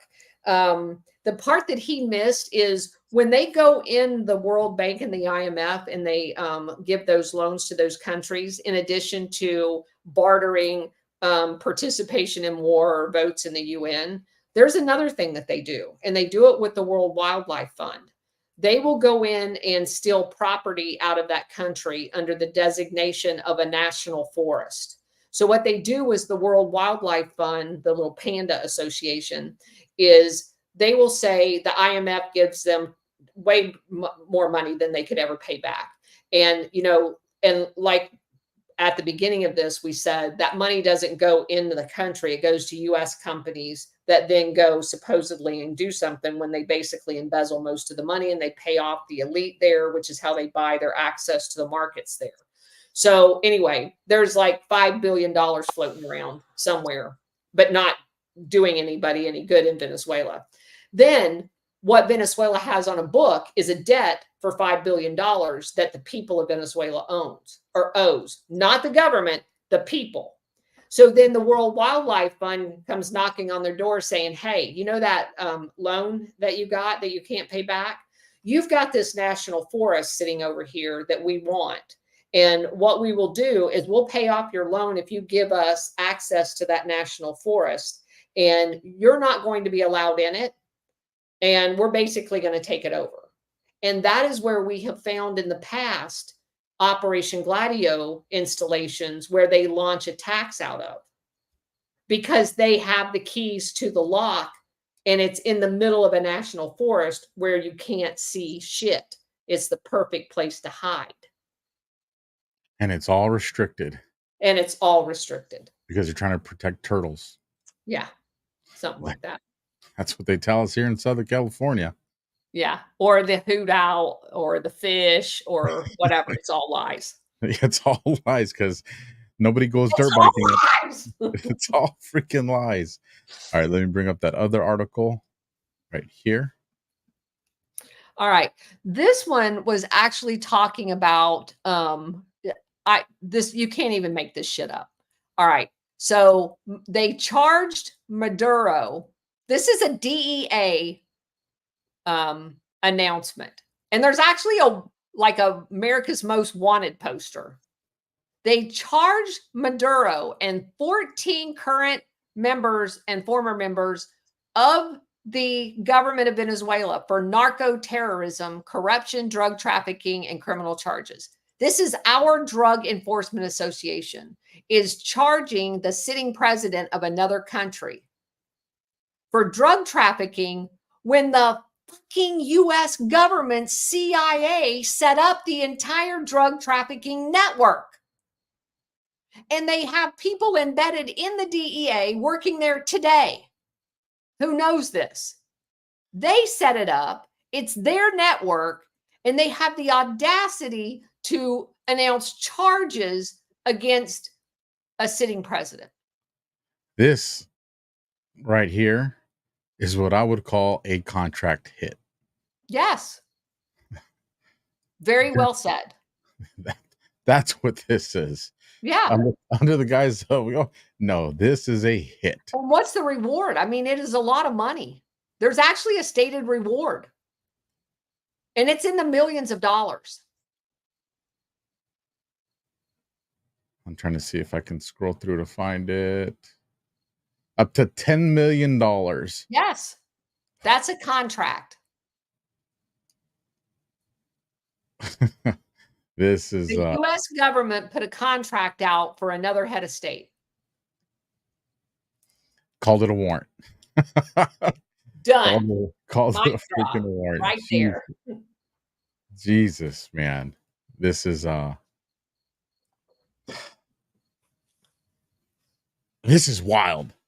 You know what, though? As crazy and as probably much anxiety as this probably is creating people, and I understand. I understand. You know, it's kind of like you said, Colonel. Once they went assassination attempt, they put the cards on the table that we're all in. We're all in now. We are all in. So at least this tells me that we're in the last few minutes of the game. However it turns out, because I think people are so damn tired right now that they're just like, I just want to see this end. Like, am I going to be a slave or am I going to be free? I'm just tired of not knowing what the hell's going on in the world. And rest assured, good always wins. Might be an ugly fight, but good always ends. But seeing this, because this is on our doorsteps, ladies and gentlemen. Like, this one's on our doorsteps. And that's why Brett, wanted to make sure that remind everybody when we're talking about Venezuela, that look how close it is to the Panama Canal. And when you look at, Michael Yon and the other ones that have been down there, daring grab coming to our southern border, like, I don't want to be a black killer colonel. Like, I don't want to be that guy, but like, like, what else do you think's going on other than they're, facilitating either UN soldiers or other enemy forces, or all the, are all the Operation Gladio agents coming home to roost? Is that what's going on here? I don't personally think so, and I have never thought so. That doesn't mean it's not so. Only for this reason. I have come to appreciate in a manner, while I appreciated it before, but I really, really appreciate it now, that patterns matter. They have never left the how do I say that? They've never left it up to a random amount of people coming into a country. They insert hit teams to do whatever it is that they're going to do, and then they extract them. So it's not that they couldn't get them in across the border. They don't have to. There's no reason for them to have to do that. The CIA has boldly brought these people into the United States. If they happen to get caught at customs, they make a phone call and they're released immediately. There is no reason for them to trek 2,500 miles across the desert. They don't have to do that. So I think that's all a distraction. Do I think they'll blame those people? Absolutely. But that is not how they're going to get here. They don't leave that stuff up to random snake bite or whatever. These people are highly trained assassins. They have invested years and years of training to these people. They are not going to have them, wade across a river. That's not what they do. So no, I don't. But what I do think from a plausible deniability standpoint is that they will be the patsies that will be set up to do this. But I also think they use them for the terror effect as well, because they're killing people. I also think that provides the wedge in the voting machine, because all of these blue states that have allowed them to get driver's license, which puts them on the voting rolls. So there's all kinds of method to their madness for why they do that. I just don't think it's related to Gladio per se. Now, again, in a stooge kind of standpoint or a patsy standpoint, yes, but not that they are actually going to be the ones doing the mission, because the ones that are going to do the mission are highly trained and they have the ability to get them in and out of here effortlessly. So they're not going to go the long road to do that. Yeah, it also gives them that money laundering excuse that we see happening with, oh, absolutely. The Jewish Fund, the Catholic Charities, yes, and all that stuff. I did remember there's another link that you had sent for me as well from Cousin It, and it was a video of the guy on the motorcycle. Looks graphic at first. Yes, it's a fake death. That's what I said. It looks graphic at first. You want me to bring that one up so everybody can see? And this is the kind of shit they try to pull on us. All right, here we go. Oh, este es el gobierno que usted quiere, maldito desgraciado. Huevo, nada. Mataron a este pan aquí. No joda, este es el gobierno. Todo el gobierno que quiere represión. Mamas el huevo, puro. Now point it out. There's the same guy right there. Móntate, vete con él, vete con él. Ya va, vete con él, agárrenlo. There's the blood. Yeah, so he gets up, gets on a motorcycle after pretending to be dead. So you want to know what the detective in me saw? Here, let me go full screen so you guys can see a little easier. It doesn't get any bigger. Okay. Let me go right here. So when you look at the road here, roads have what's known as a crown. Last time I checked, fluid goes with gravity. So as we come over here, the blood is going the wrong way.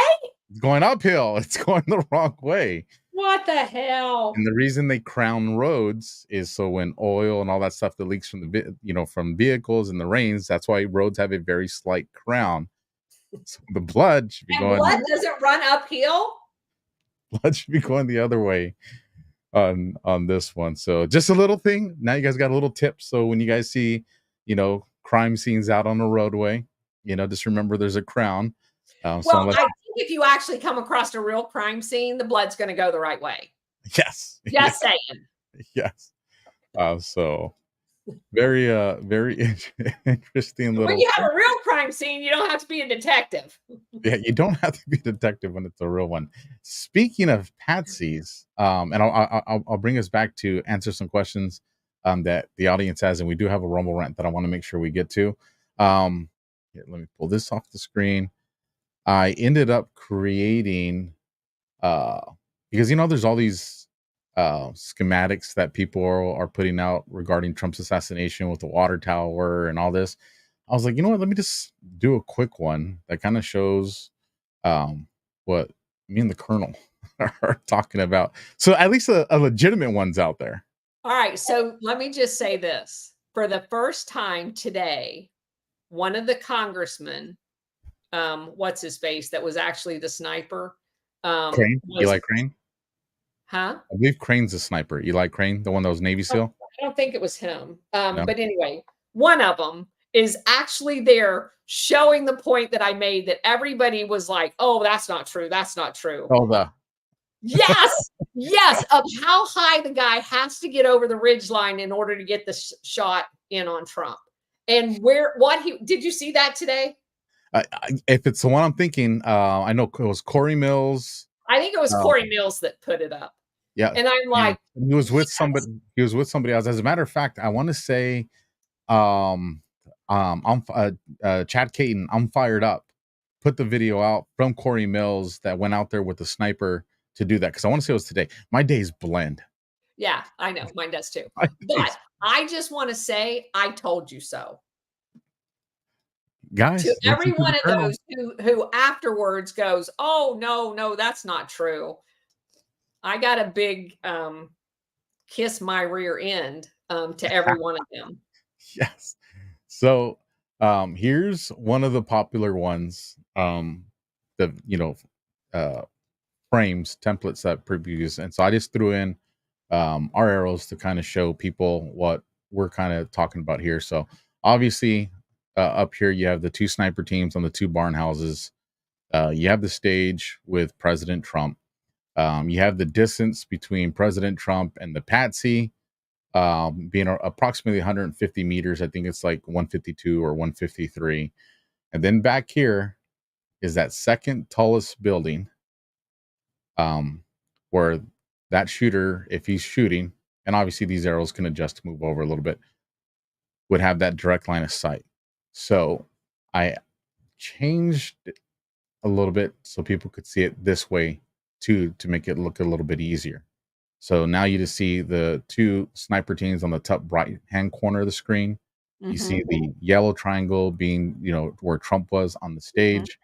You have the patsy on that first building, shooter, and then you have that taller building that's over there that he can either shoot right over where the patsy is, or if he's off to that corner. In that corner, when I went down to Google Earth, and I might have it where I can bring it for you guys so you could see it from the parking lot view, this top edge up here, I don't know if you guys can see my little arrow kind of going schizo. There's actually like a 2.5 foot, 3 foot raise that would provide them excellent concealment from the people that are actually in that parking lot.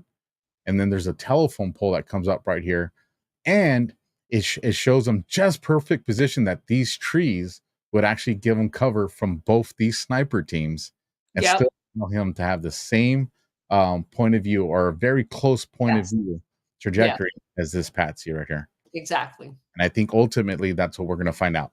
Now, there is one other potential there is one other potential. Um, and I kind of found it last minute, so I don't have a schematic to show for it, and I don't think I have the Google Earth up anymore. I don't. But back here where the second shooter is, there's the road that goes into this building here, and then Mhm. across that road, there's like a big open area, and then behind that area, there's this huge barn. I would say it would change this because Patsy's about 150 meters. When I measured out second shooter, he was just under 400. So it's not twice the distance, but he was just under 400 over here. That one out there, and this is just me, eyeballing it, would have probably put him somewhere between 600, 700 meters. But it was a very big ass barn house that's over there, and it's Mhm. tall, and you can kind of see the inside a little bit. Um, Possible, maybe I got to look more into it, but I was just like, I mean, you're really getting far out there. So that was the only thing that I was like, maybe, but then again, it's, who fired how many, and if we're saying the actual shooter fired the main shot and then the kill shot for the Patsy, and then the Patsy, fired off whatever little rounds he did. I mean, I'm open to different theories on that, Right. but for me, the most likely one is this building top here, and if not, that barn house looks like it probably could, which means it would most definitely be a trained professional. And then you also see that some people are talking about shooting out of the open window on the second story of the building that's just right down here. Yeah, it would be right here. Let me go to the other one. The other one I think shows that a little bit better. Yeah. Yeah, that would be right. This is Yeah. the one. This is the window that the congressman went to and And did and the filming. obviously, if that's the case, you have a clear, shot. If there were snipers in there, which they say there were, how did they not see the guy on the roof right in front of them?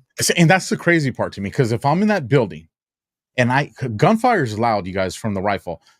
The crowd's so loud that in the beginning, maybe you don't catch the first round, the second round, but as soon as somebody realizes it and there's that like lull before the panic, you're gonna hear it, But for the cops that were in these buildings, especially with that open window, you're absolutely gonna hear it. If I'm a cop and I hear But not gunfire even going off. hear it. I mean, they're supposed to be at the window looking out. Well, but I'm just saying, I'm making speculation that they're the worst cops that exist, and Yeah, like like straight that's Barney, obvious. That's not a speculation. straight Barney Five. Well, at least Barney Five had good intentions. But the first Yeah, thing I'm going to do is go to I think it's all yeah. But the first thing dereliction I of would duty to criminality. yeah. Well, the first thing I would do though, Colonel, is I would run to that window to look to see what's going on, see the Yeah. commotion, and if you're looking, it's like hello, like Well, and also tell me how I don't know if you, saw the one post that I made about the ridges in those, industrial buildings are normally, 2 foot on center. So if you look at the one picture that Grassley had where the rifle is 5 sections away, that's 10 feet. The rifle is 10 feet away from the body. How's that happen? they moved it. They 100% had to move it. There's no way he's dropping it. There's no way he's throwing it when he's taking a dome shot, from Yeah. whoever did the dome shot, whether it be the actual Sure. suspect shooter or the Secret Service sniper team. So I find it interesting. But let me go to the Rumble rant. We got one from bring it up Rick, so I can read it. Breenie Lynn, $50 Rumble rant, big one. Thank you. I've been following the OG series since the beginning. Nice. OG Gladio right here. Thanks to Ghostbase of Patrick Henry, GBPH. I hope to have the honor of meeting Colonel Towner at a future Florida meetup event. Thank you both so much for all that you do. And thank you, Breenie, for the support. So with that, you guys, over 1,000 people watching on Rumble right now. Smash that like button, hit that thumb, and over almost 1,500 people watching on the different X channels. Do us a favor, repost this. Feel free to clip the content if you guys want. And one thing I wanted to make sure we talked about: hashtag Operation Gladio. Holy smokes! I did not know it was going to have that kind of impact. Every time I went to my feed, hashtag Operation Gladio hashtag. And that's considering that I forgot, I don't know how many, because I do a lot of posting because of this stuff. And it was so cool that even when I forgot, there was a Gladio patriot that hit the post with hashtag Operation Gladio. So I went to X because you can go to the search terms and you could type in Operation Gladio and you could do the most recent ones, or you could just do the thing. And it was just like boom, boom, boom, boom, boom, boom, boom, everything. Like, I mean, stuff that was, related to geopolitics and a lot of things going on. But then there was stuff like just had to do like music and the movie stars. So I'm like, that is awesome, because, people are probably, what do you mean? We're trying on Taylor Swift. What's this hashtag Operation Gladio thing? Right. And of course, when you search it, it takes you right to the kernel. And I thought I thanked everybody today that was in our spaces at 4:00 because it's really them that is getting the word out, and your audience as well. It's just amazing because it pre-populates now. It's getting traction. I have people go, "Oh, well, what is that? And what do you call in the international syndicate?" So yeah, it's awesome. Well, it was so good that I'm going to be greedy, you guys. I'm going to be greedy. Information warfare. You know what? You guys are my platoon, and when the platoon kicks ass, I'm going to volunteer the platoon for another mission. We're going after another medal. I'm going to say, can we step it up just a little bit? And in addition, just one more week, and then I'll behave. Maybe I shouldn't promise that part. I'll probably have another request. But if we can go one more week of hashtag Operation Gladio, but here's the other thing I'll ask you guys to do. Just one little more step, only once a day, just once a day. You can do it more, but once a day on all your social media, whether it's Truth, Getter, X, Instagram, Snapchat, like all the social media you have, once a day, just go and put out this post. What's Operation Gladio? Hashtag Operation Gladio. Because once that's out there and everybody's doing it, people are going to be like, what's all this talk about? What's Operation Gladio? So that's my request. So from this Tuesday to next Wednesday, so for 1 week and 1 day, do a post. What's Operation Gladio? Hashtag Operation Gladio. I mean, you guys kicked ass this week. Like, you guys killed it. As a matter of fact, if you want to take the mic for a second, I will bring up the X and go to it so people can actually see what their work looks like, because it's impressive. Okay.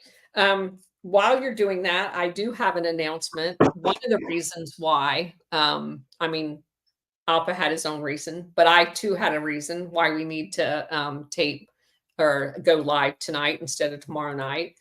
Tomorrow night, at least starting at 8:30, sometime in the following hours after that, I am going to be a grandma for the first time, because my youngest daughter is going to have a baby. And I am beyond excited that that's happening. So that would be the only reason that would pull me off the AlphaWarrior show. Well, I wasn't going to snitch for the record. And it worked out for me too, with the guests that I'm going to have tomorrow. You guys definitely want to tune into tomorrow night's show as well. So I know Wednesday nights are Operation Gladio night, but the guests and the conversation tomorrow is not going to let you guys down.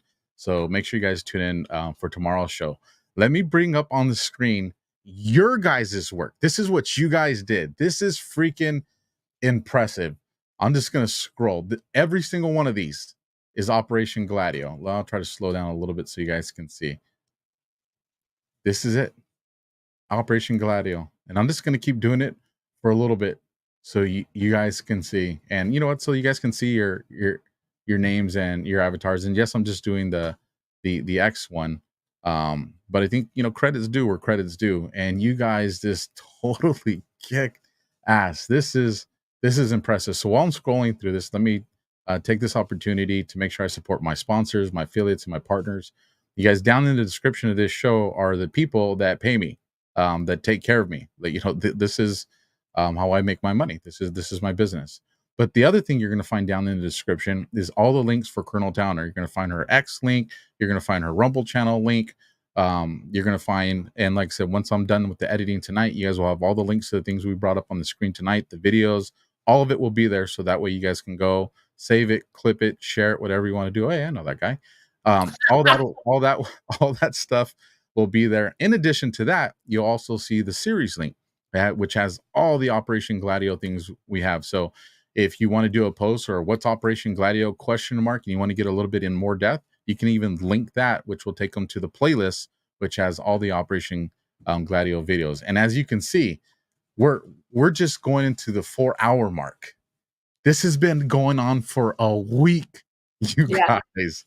Yep. A week. Like I remember a few days ago, I went to look. I go, let me see how our people are doing. And I was so moved by it, Colonel. Yeah. I was so moved by it to be like, good job, you guys. Like seriously, like good job. Because here's the thing: this is information war, and we gave you guys ammunition, and you went off, and the analogy, because the FBI always wants to catch me slipping, you guys emptied the mag. Like you guys said, you know what? We're not taking anything back to the base. I mean, look at this. We're not even halfway into this day. To get to the bottom, and is this every single one of these posts, Operation Gladio? I would invite each one of you guys, go on X and go give yourselves props, man. Retweet these things, comment on these things. I mean, this is on the internet. It's forever. And this is what I'll also say. The deep state studies analytics. 100%. The International Crime Syndicate, the cabal, they study analytics. They're looking to see what's trending. And I guarantee you, with no doubt in my mind, I have zero reservation that this week, this shit popped up on their radar. And I'm sure they're not happy about it. So me and the Colonel will be looking under our vehicles before we turn the key. But it doesn't even matter. You know what? You want to make a martyr out of us? Make a martyr out of us. Because look at all these people. This is all the Operation Gladio Glasses crew. It's too late. They can't stop it. True. So with that, Colonel, if you have any final words, I'll keep scrolling. This is just, I'm moved by this, Colonel. Like, I'm really moved by this. Well, I did want to throw out there, Cousin It said that, I don't know if you saw that other picture that one of the congressmen did. I don't remember the whole context of the video, but they showed where they found the casings around the body. Have you seen that? I have not seen that. Yeah, there's one, and it has actually a couple of casings on the other side of the ridge cap. What? So it goes back to your blood crowning and how it runs downhill, how the casings go uphill. I'm very curious to that, especially knowing, because our ejection port on that rifle is to the right-hand side. And there's a certain angle that thing fires off at. And if people say, if people are going to say, well, it could have hit one of those little divider things and then flicked up, they eject, but they don't eject that powerful. We've all taken a burner to the neck. Yes, we have. With those damn things. Or down my shirt. That's happened a couple of times with my 9mm. So, Cousin It, if you can send that to me, please, either by email or DM. And just for the record, I'm scrolling and I'm still on today. Still on today. All right, let's get to those Rebel rants. So, oh no, I did it. We just had the one. It was just the one. Oh, so okay. All right. We are done. We are lights out for today. Right. Well, that's awesome. I thank them at 4:00. I have to thank them again. I have to thank you, Alpha, for even coming up with it last week, because it was brilliant. For the Marine. That's 100%. Absolutely. I'd pat you on the back if you were here. Give me a couple months. I'll get another one. There'll be another one that surfaces to the my brain housing. You need group. to come to they just put out the invite for Myrtle Beach Badlands. I am going to use as much coercion as it takes when I go to Deadwood with John, to let him know I'm going to Florida, man. I'm going to Florida. I'm meeting my Operation Gladio people. It's gonna happen. It's gonna happen. So well, you can come to Myrtle Beach. It's going to be in November. They just put the dates out. Marine Corps birthdays that month. Huh? I said Marine Corps birthday that month too. Yeah. So we're going to go to that one. We're going to go to the Myrtle Beach one. Right on. Well, with that, you guys, make sure you go and support the Colonel. Follow her channels on X. Follow her channels on Rumble. And with that, you guys, I will catch you guys tomorrow night. I believe we are kicking it off at 10 p.m. Eastern, the latest. I'll put out the marketing flyer for it tonight, you guys, so you know. Oh, we've got a Rumble last minute Rumble rant came in. $5 one from Tandaloose says, you guys must be making headway. The CIA is stating that they deny using MK Ultra. Why would they just come out with that? Oh, you want to say comment to that, Colonel? Sure. Anytime they deny, you know they did it.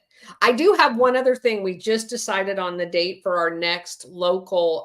We do a Badlands meetup. It's like the Badlands fan club in Central Florida.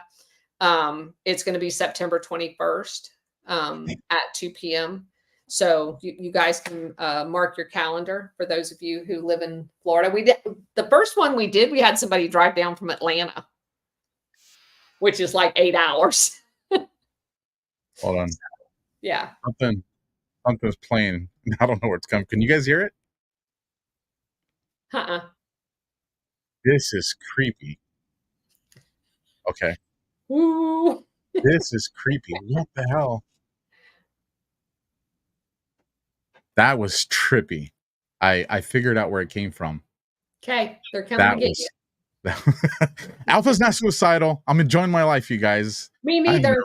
I'm gonna research the hell out of what just happened with that. You guys support this channel, stick around, support the people that support us, and I'll catch you guys next time. First in, last out. Good night, everybody. You ask and we listen. We're finally bringing the most requested offer ever.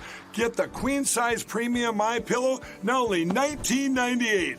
MyPillow is made with patented adjustable fill. It adjusts to your exact individual needs regardless of your sleep position. It helps keep your neck aligned and holds its shape all night long so you get the best sleep of your life. But that's not all. Get our 6-piece kitchen or bath towel sets only $25. Our brand new mattress topper as low as $69.98.